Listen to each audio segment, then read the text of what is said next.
Welcome to Kenton's videos. Enjoy the video. You start by identifying the element and its electron count. That sets the whole problem.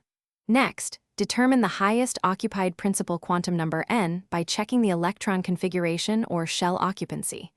Once done, map each occupied subshell to its orbital angular momentum number L. S equals 0, P equals 1, D equals 2, F equals 3.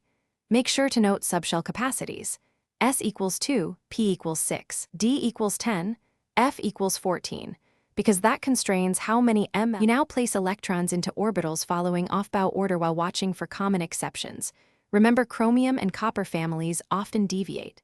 Once electrons occupy a subshell, assign magnetic quantum numbers ml for each orbital, range -L to +L in integer steps. Then assign spin ms as +1/2 or -1/2.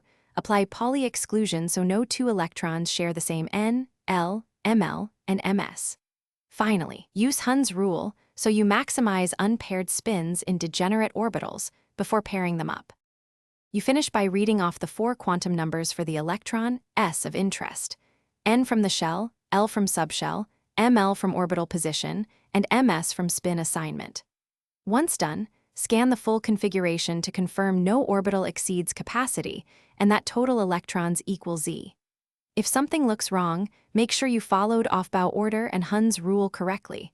Reassign paired electrons if necessary, because pairing mistakes are the most common source of inconsistent quantum numbers. Thanks for watching. Consider subscribing if we helped you.